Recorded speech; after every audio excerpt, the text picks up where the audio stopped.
welcome everybody to this week's podcast, to our lovely podcast all about family history. And my name's Helen Tovey. I'm editor of Family Tree, and with me is Nathan Ward. Hello there. And a little while ago, we called you the AKA the running genealogist, but I think you're getting a bit fed up with that running thing, aren't you? Oh yeah, who wants to do that anymore? I'm over it. I've done my running. No, I love it. I love it still, but it's a lot of investment when you're doing marathons and stuff.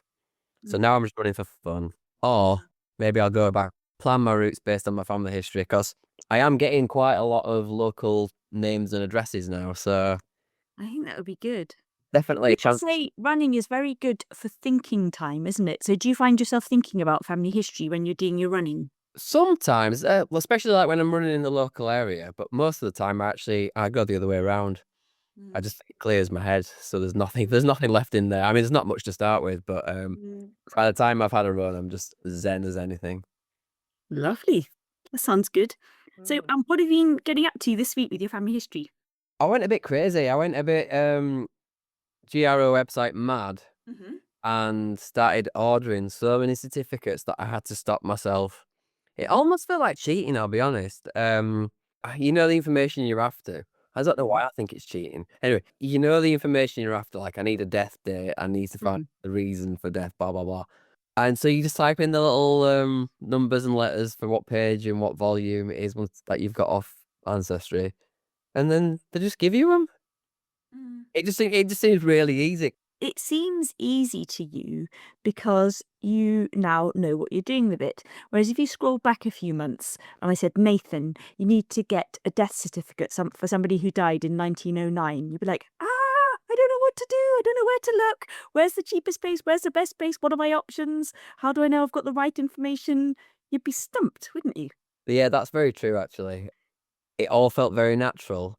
But the flip side of that is, after having done that, I literally went a little bit crazy. I was finishing off the George Horatio Nelson stuff, so I looked up his second wife, and then I also looked up, I don't know why I knew this. I think maybe my mum had told me, but the second wife had a child that didn't live very long.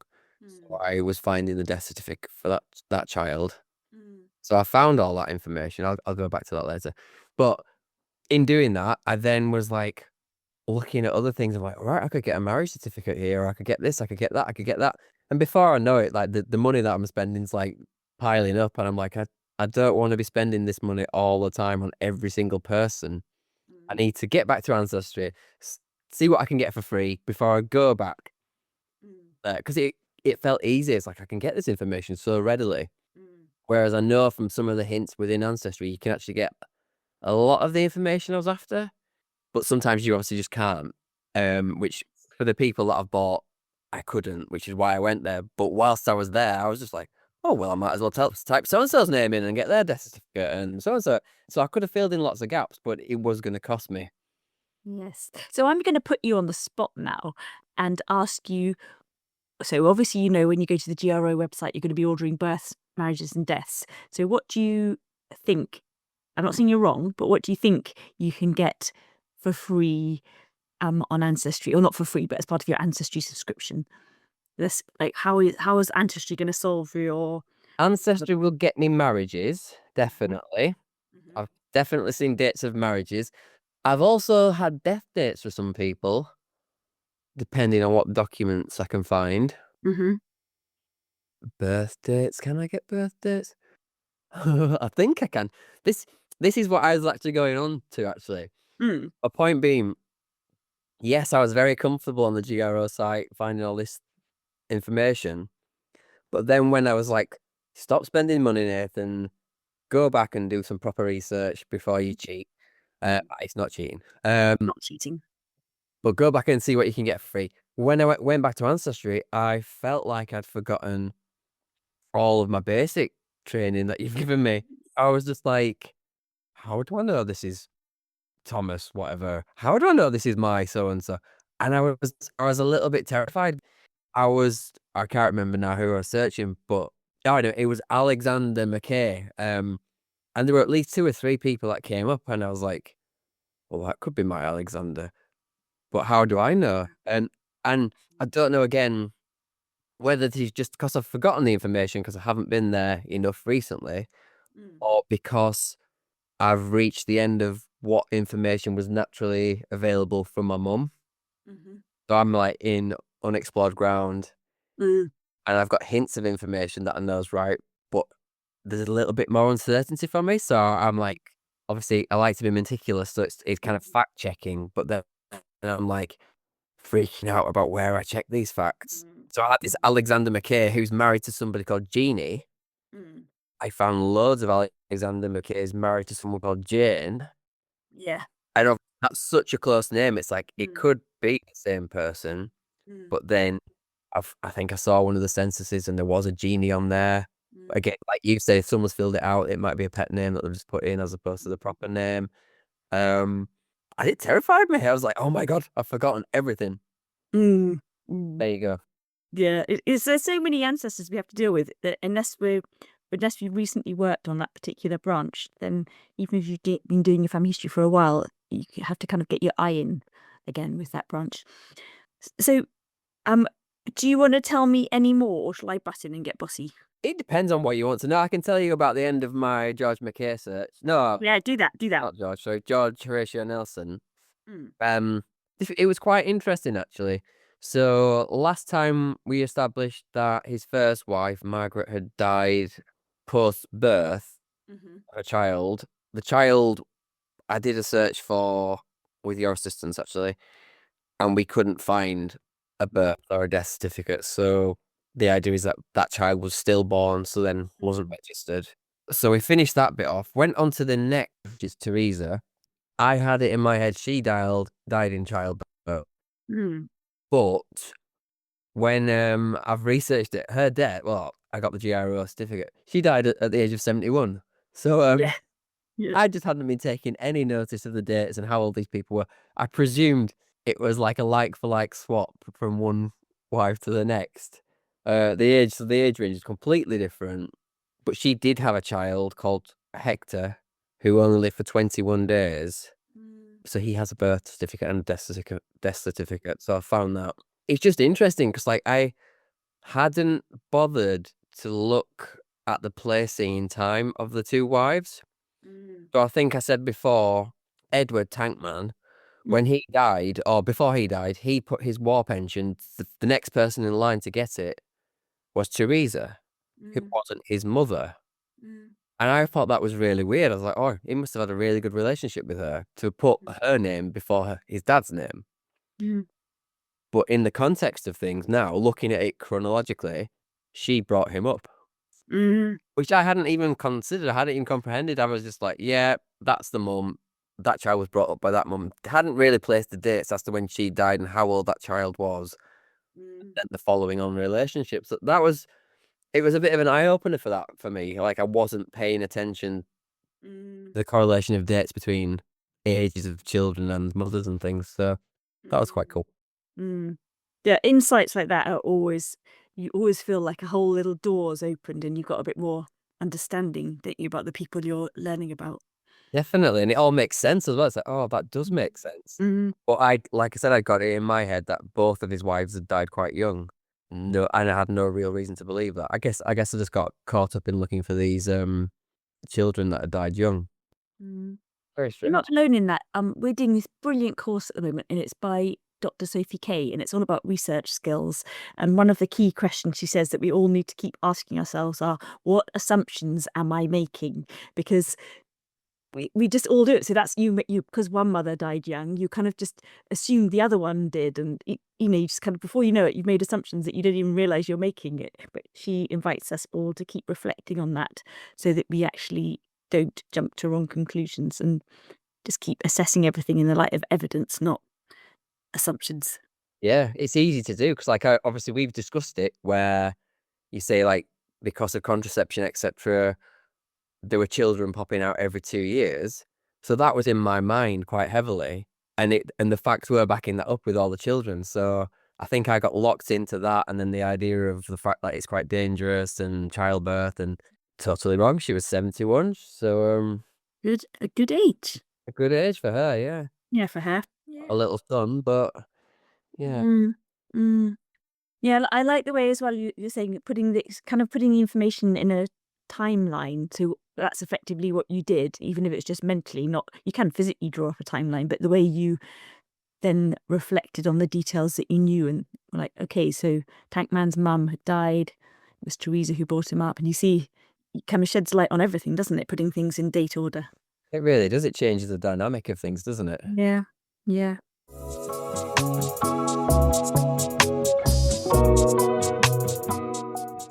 Go on then, get bossy. So when I asked you, maybe it was a bit mean, but when I said, you thought you could get some information free, or that is within an ancestry subscription, rather than having to buy birth, marriage, and death certificates from the GRO, then you were right about lots of the things. So you would be able to get the marriage information and dates would be pretty good for the period you're looking in.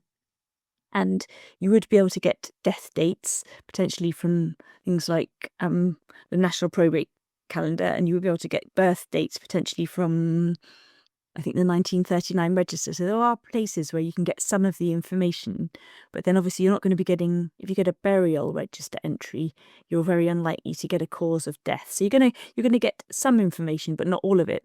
And if you think back to George Horatio Nelson's first wife, who died of,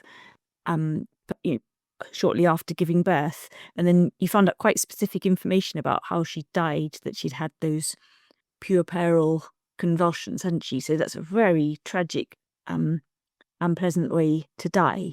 But you're not going to get those kind of finer clues. Yeah. You're not wasting your money, is what I'm trying to say. And so partly you're not wasting your money, and partly for different eras and different areas, different information is available. So when the birth, marriage, and death records, when the baptism, marriage, and burial registers for the church started off, they were really, really basic and didn't have much information. But by the time you're using them in the late 1800s, early 1900s, they're a lot more detailed. So they do have. So it's the whole time. There's not one easy answer. Is what I'm trying to say. You have to keep thinking: what era am I in? Which part of the world am I in? What information have I got? And then by your growing knowledge, by all your familiarity with, for instance, a death certificate from the GRO, you go, okay, I've got this information from other sources within Ancestry, but I still need to get the death certificate, if you feel that you do, because I'm going to get this X, Y, and Z information. So it's kind of partly a matter of experience, trying to learn what clues you can find where.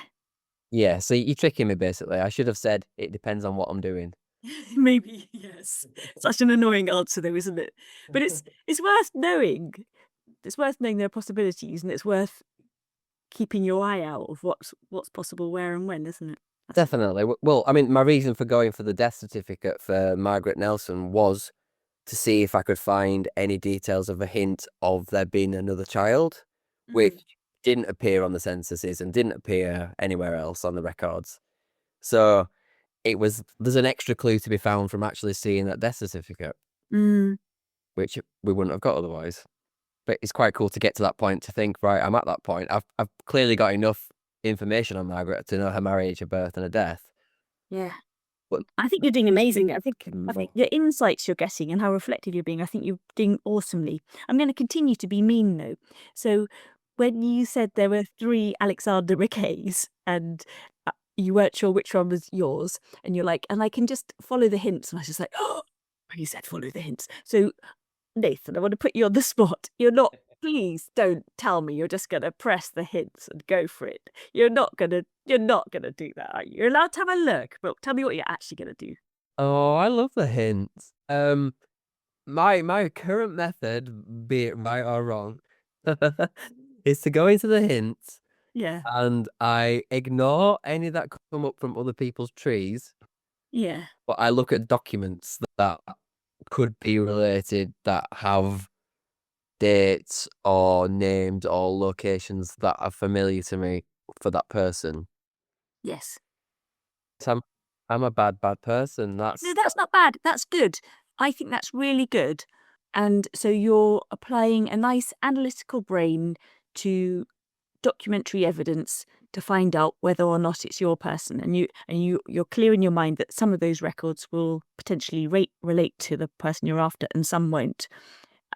and so you're clear that there's a risk there. So my only, maybe I'm just having a bad day, but my only nitpick with that is that is a kind of little bit of an element of trust, that you're trusting that the algorithm has done an exhaustive search and found all of the instances. So you're searching on Alexander McKay and it's returning all the Alexander McKays, and you've got 3 to choose from.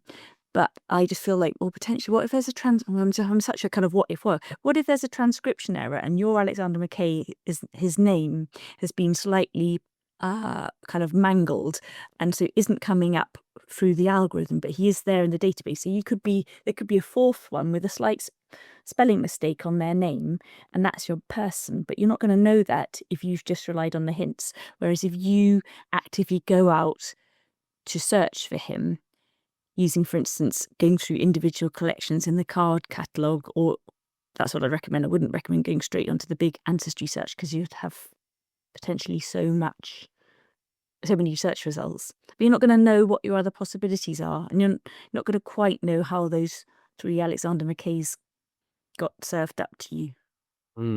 I mean, in my defense, I don't know. Well, for me, it felt like, because I was coming back to this method of searching, but with every single entry, I was very, very cautious about the information giving me. Like, even if I felt it was vaguely right, I didn't even dare click yes, this is my Alexander, because I wasn't sure. And like I said, I don't know why I know this, but he was married to someone called Jeannie, and there were lots of Janes out there that he married, or someone called Alexander married, and I can see the potential for that Jeannie to actually have been Jane, even though I don't think it was. So that it's a little bit terrifying in that respect. And then I also had some Alexanders come up where it was misspelt, so it was Alexander, ALEC instead of X. And one of them actually, I think I might have approved this hint. It was him, but there was obviously a typo on that entry. So I am aware of those things, but I haven't taken it to the next level where I'm looking through the cards. But I did honestly just freak myself out a bit because it. And I feel mean saying what I've just said, because you're doing so awesomely, and I am one of those people who I worry too much, and I stall myself and get in a like, oh, I haven't got enough, so that's just a stupid thing to do as well. So, and I don't want to put anybody off family history by making it sound too difficult. It's just being too boring. No, I agree, because I want the completionist factor. I want it to be correct. And I know it's going to happen. I know I'm going to put wrong things on my tree at some point, but I want to do as much as I can to avoid that. And I'm equally cautious. I don't want to say, yes, this particular document pertains to my person without feeling the facts. And as much as I've just said, I go on and I ignore other people's trees, I was looking at a couple of records and I was like, I'm pretty sure this is my Alexander. It matches up, but I was still a bit scared. And I went onto someone else's search just to see what names they had linked to theirs. And everything looked very similar. Like the children's names were all matching. Wife was down as Jane. And I'm still convinced it's not Jane.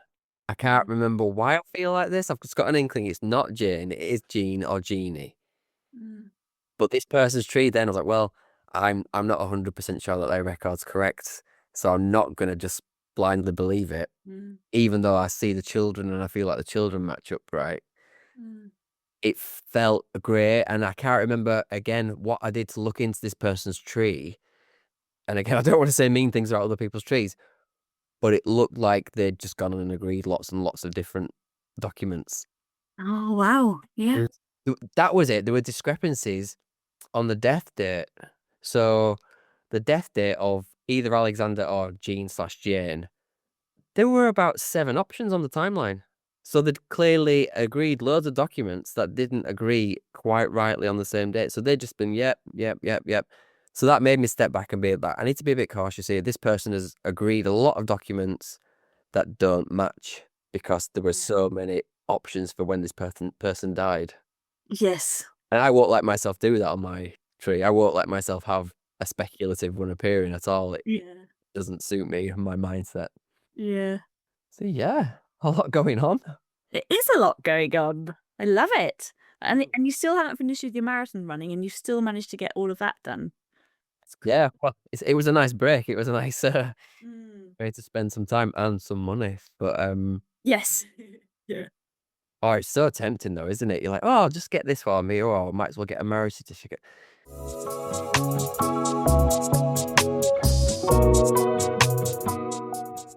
That's a question I've got for you, actually.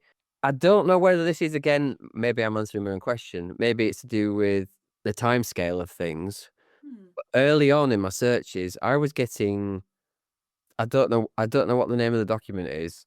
Is it the bands one? I'm not sure. Where it tells you the marriage. So it's got the two people getting married. So you've got the fella, the woman with her maiden name, and then the two fathers. Hmm.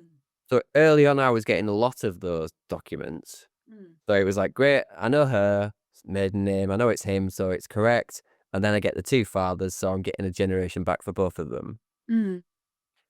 But now, when I do my searches, there's very few marriage references. Is that to Hmm. do with the date range getting further back, or is it just because I'm not searching correctly? It's probably to do with lots of things. So depending on how far back you're going, then it could be to do with the date range. But I don't think you're going to be back. You're still in the 1800s, aren't you? I am, yeah. Yeah. So I suspect more likely it's that period the marriage registers for the place that you're searching haven't been digitized or haven't been added to Ancestry yet. So that's why they're not turning up. So that's, I waffled on about the card catalogue, which sounds really difficult, but what it is, imagine you've literally got loads and loads of those index cards. Imagine you've got a drawer, Mm-hmm. and on there it says Yorkshire marriages, and then in there's a little card for each person's or each couple's marriage.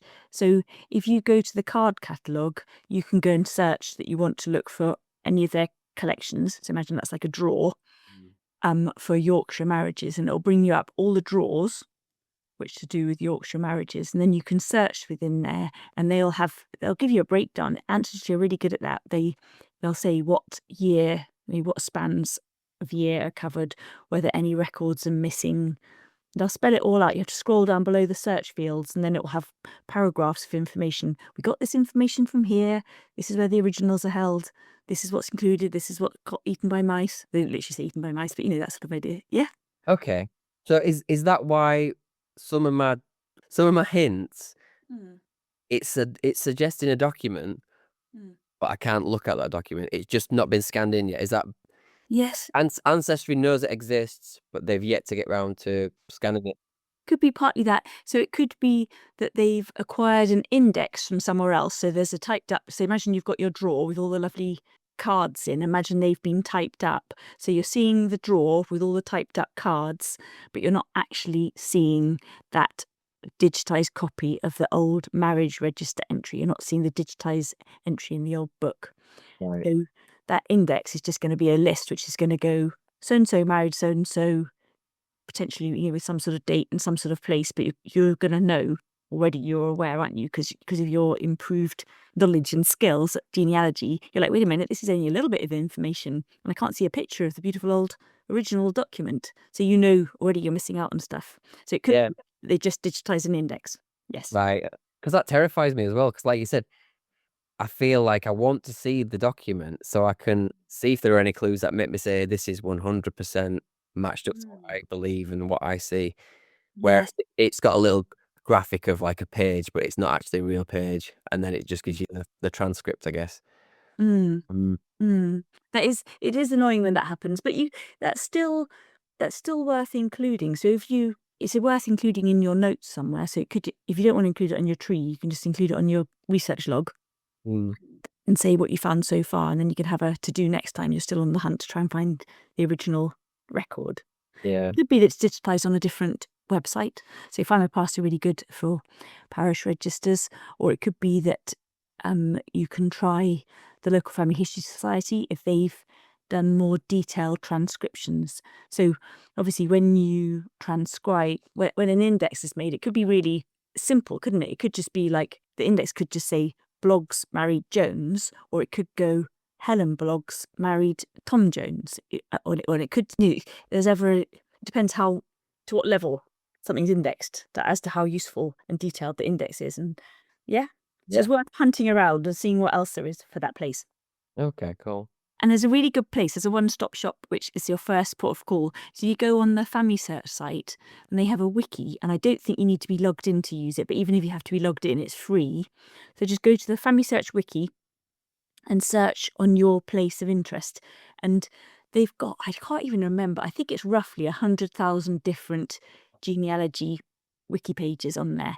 And some of them are, so if Pudsy's covered, it could even be that level of detail. It could be one for Pudsey, or you might just have to look for Yorkshire, but it will say for the key records, like the baptisms, marriages and burials and birth, marriage and death and things, it will say what's digitised and which websites it's digitised on. Oh, that's good. It's really good, isn't it? That's really Just good. random Googling, yeah. That's cool. Mm. There, just going back a bit, you've given me a massive flashback into my childhood. The indexing cards in those drawers, I really like. I've got a vivid memory of like going to like, I don't know, a library somewhere with my mum and dad, and they're like flicking through those little thin, skinny drawers, pulling them out, finding all these references. I don't think I knew what they were at the time. They're just like looking through, but that's really, really cool to think about that. It's an old time travel, isn't it? Yeah, I'd totally forgotten about that until you'd mentioned it. That's cool. Yeah. It's a weird name, isn't it? Calling it a card catalogue. But it was that though, wasn't it? Yes. They all had like a little hole in them because they were connected. There's a little metal rod that goes through the drawer. I remember it now. And you just through and be like, oh yeah, it's whatever. Yeah. I don't know if this is a question or not, but I've got out of Pudsey, and the McKays are actually Scottish. Shocker. But they actually are. So I'm getting lots of documents for Alexander that are based in Scotland, and I don't know why I've got a little bit of fear about that. Should I have? Are they the same sort of documents, or are they different? Are there any discrepancies that I need to be aware of? So partly you're really lucky because the Scottish records tend to be more detailed in lots of instances than the English records. So that's a good thing. The bad thing is that lots of them are pay-per-view, so you're going to have a bit of that GRO, oh no, I'm rubbing through my money, rather than when you pay for a subscription, you kind of forget that you've paid money, don't you? So what you can do is, so you're getting these hints and suggestions to records in Scotland that you're receiving when you're on Ancestry. Yeah. So that's really valuable. Although I'm such a little hint snob, I would definitely recommend, if you've got Scottish ancestors, keep on searching for them in Ancestry, within Ancestry. And it has, so that's a prime example, it has transcripts of the Scottish census, for instance. So look them up in there. You're only going to get the typed version. You're not going to get the beautiful old digitized document. But then you can hunt around. You can make sure you've got definitely the right census reference for your Alexander Mackay and his family or the other family members. Then you go on the Scotland's People website. You put in the precise place because you know then where he is, and you've got references and things like that. Then you can search precisely for your right Alexander Mackay, spend your 6 credits, which is about £1.50, and you'll get a census document. Whereas the other option is you ignore Ancestry, you ignore the transcriptions on Ancestry, go straight to Scotland's People, rattle through a whole load of credits, do what I do, I just know, I've got a gut feeling about this one, I know it's right, spend your £1.50 and it's wrong, and you're like, oh. And then you have to remember not to do that. That's silly. Yeah. I just feel stuck. So whereabouts in Scotland then? I want to say Paisley. But that's me committing to say that is my Alexander. It's so confusing, and I guess everything is pointing to that maybe Jane and Jeannie are the same person. But I found a Jeannie in Paisley. I found a Jane in Paisley. I found them both in the same location, and there's Alexander references as well. I've got the 1871 census and the 1861 census. And if it's the same person, the residence is the same location. Oh, not quite the same location, the same area. So these are Scottish people living in Bradford, and On the 1861, the spouse is called Jeannie. On the 1871, the spouse is called Jane. Mm. There's just lots of confusion crossing over with this. What are you going to do to sort this out? I think I want to go to a different branch on my tree and do that instead. That isn't even a bad idea. Like people do say, when you get stuck, sometimes you could persist with it, and then sometimes go to a different branch. Meantime, you'll definitely be learning more stuff. Like, or not just you, any of us would be getting better at doing our research. And then when you go back to the branch you're stuck on, quite often you'll be like, oh, where was I stuck here? I know what I'm going to do now. Listen to a really cool podcast or a really cool webinar, and now I know how to solve this problem. And so there's a few people who can help you with this, with the way they tackle problems. And one's Phil Isherwood, and he wrote an article back at the end of 24 in Family Tree, and he was talking about timelining. So you've got your Jean and your Janie, you want to try and establish, are they one or two people? And so you're just going to keep calm for the moment, and you're going to gather all the information that you can for Jean or Janie, right from their birth, right to their death. And you're going to, what you're trying to establish as, are they only turning up once. Whereas let's say, for instance, you're going to get Jeanie in the 1871, and there's the Jane turning up in the 1871. You go, hang on a minute, we're dealing with two people. Whereas as long as you can only find one person one at a time, Yeah. then you're looking at one person. And I think Sophie Kay, to mention her again, she does have so many good ways of remembering things. So, and she calls it the Superman principle. So the idea is, there's whatever he's called, Clark Kent. Clark Kent. So you either have him or Superman, but you're never going to get both of them at the same time. Yeah. And that's your thing to hold in your mind. That's a great way to look at It's it. a really helpful way to look at it, isn't it? Yeah. So as soon as you've got them turning up in the same place, you're like two people. As long as they're only turning up once each, and as long as one of them isn't doing things long after the other one died, then you are good. You've got one person. So that's your tactic or strategy. I never know there's a tactic and a strategy, but that's your thing to do. Yeah, no, that's good. Good bit of sleuth in there. I like it. Yeah, it's good, isn't it? Yeah. It's just very interesting personally to obviously have some of these results being in Scotland.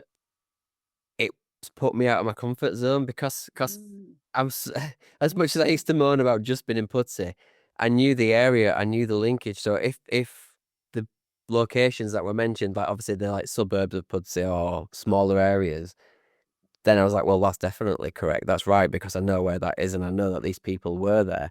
Now I'm in like a completely different location and I feel like an alien. I don't really know the area. I don't know anything about it. I don't know what it all means. And I guess this is going to happen more and more as you sort of expect. It happens to me. I think it happens to everyone on their family history kind of lifetime, whatever you want to call it, their journey. Because as soon as you go to a new place, those place names don't mean anything to you. You don't know whether it's a town or a hamlet. You don't know how far apart it is. You don't know whether it's one and the same thing, a little suburb or somewhere else. And so you need a map, temporary map. So you're going to go on the National Library of Scotland website and get an Ordnance Survey map roughly from the mid-late 1800s. Yep. Yeah. And so you're going to have your map, and you're going to be doing the timeline for Jeannie Jane. What else can you do? I think those two things will really help you. Yeah, it sounds like great ideas, to be honest. And so although you'll be going to a different website, you're going to be going to Scotland's People, and you're going to be buying pay-per-view credits. So you can spend, I think it's like £7.50 or £10, and then you get a bunch of credits, which you're going to use judiciously because you'll be searching in tandem at Ancestry. When you find the census and the birth, marriage and deaths, or the baptism, marriage and burial register entries, then they're going to be when you see them, they're going to be records that feel really familiar to you. You're going to, oh, it's just the same. Can't tell the difference. Yeah, that's good.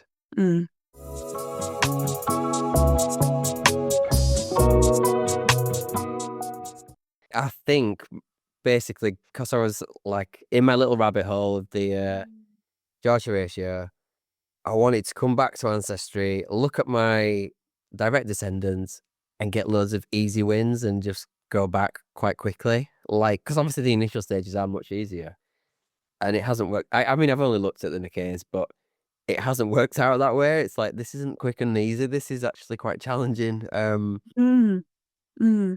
So I'm interested as well. So what made them leave Scotland? Like, what line of work were they in? Because Do I have this information?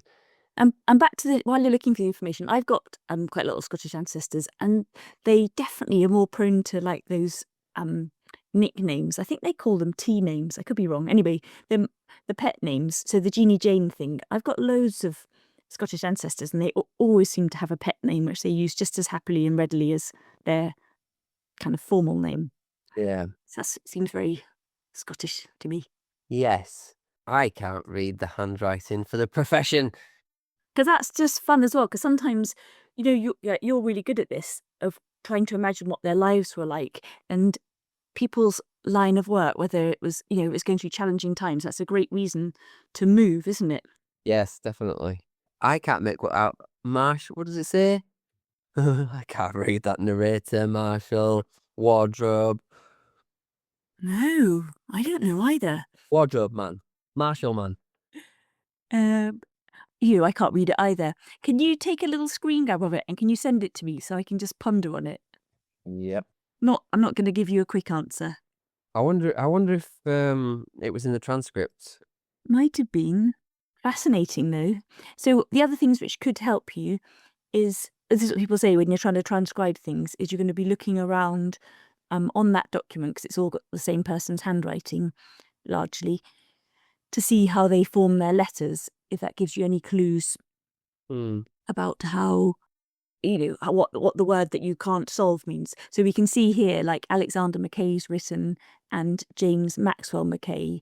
And so all those M's and Mary, they're all really, really clear M's. So I think we can definitely rule out the first letter of this word being an M. It's definitely a W, isn't it? Because it's not like any of his other M's. So you can do that kind of process of elimination, getting to learn that particular person's handwriting just using this document.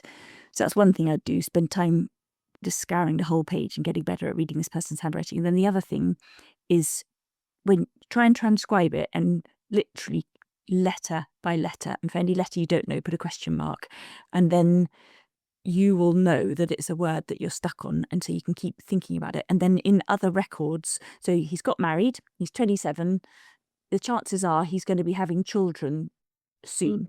Yeah.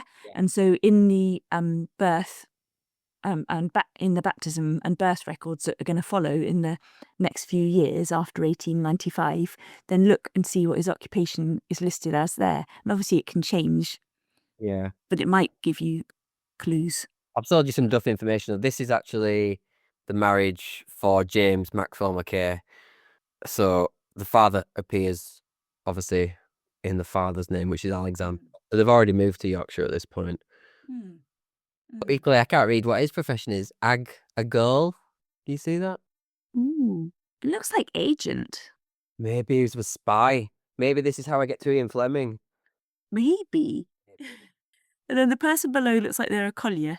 Yes. And what would you say that says? Richard Rowden? Or is it S-O-N? Roden. Rowden. Yeah. Mary Jane Rowden. Yeah. I think it's just Rowden. Interesting though.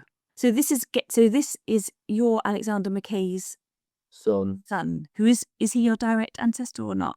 Yes. Yeah. Jim, yes. So is James like your great great grandpa or your great grandpa or something? He's my great. He is my great granddad, is he? I'm still on the mother line. I don't know what's wrong with me. I can't get off it. So he is my granddad's my granddad's mum's dad. My second great grandparent. Cool. Yeah. Very cool. You should be really pleased with yourself. Your tree, you can't see it. No one else can see Nathan's tree, but it's looking really, really good. I feel a bit naughty though, because like I'm still missing. Oh, hello. I'm still missing some details from my second great grandparents. So no death for Joseph Ward, no death for them, no death for Sarah Gill. There's lots of information that I feel like I should have got when I was jumping back. I should have jumped on these bits instead. I think you're aware of it. And then what you can do is every now and again, you could do like a little inventory of your tree and go, hey, am I missing any key records on my ancestors, whether direct ancestors or whether you want to go in the side branches as well, whatever level you feel happy with, write your little wish list and gradually buy the relevant records. Or see if you can find the information elsewhere, like what you were talking about before. Yeah. Check this guy out. Thomas C. Saville had 7 siblings. Yeah. I mean, that's a lot of side branching, that. Yes. Yes. Yes, your tree is the most widest, shortest tree ever. It's brilliant. You can, It's no, not good. honestly, this is so good, all these side branches. It's fantastic. I'm getting sidetracked with everybody, though. I can't just let someone go backwards. I'm going sideways on everybody. And for fun, sometimes I expand every single dot on my tree, and it just looks like chaos. And I'm obsessed with the mother line, and I do not know why. Like, I thought to myself, because obviously I've George Horatio, I've gone on with that one so much, I will go across and somehow get on the father line, but I got caught with the McKays, so that's where I went. It's a funny feeling, isn't it? Because when you were mentioning about finding Alexander Mackay and you're like, wait a minute, I'm in a different geographical area. And it's funny how, so definitely with our living family members, you know, the people you see often, you feel really comfortable with. It feels relaxing. It's nice to hang out with them. And then even with our ancestors, it's a little bit the same. The ones you've kind of seen a lot of in the records recently, you feel comfortable with them. You know, when you see details, you're like, yeah, this relates to these lot and this doesn't, because you're so kind of in the zone of them. And then newer branches, you feel a bit on best behavior and a bit rusty and not really sure. That's exactly how I feel. Like, I'm so familiar with George Horatio and everybody around him, as probably everybody who listens to the podcast is all I talk about. But I got so comfortable within those names and that area, and it's a safe zone for me now. And I like I said, I wanted to just go back and get some details and just be really cool. Boom, boom, boom. And as it is, I've got caught up again in everybody else's lives. Mm. Well, I think it's good. It's really good. Yeah, I quite like it. So I've got a really tough question for you now. Go for it. Well, you know, it's our boss's birthday, isn't it? It is. It is. And it's his big birthday. And so I thought it'd be interesting to talk about happy birthday. Okay.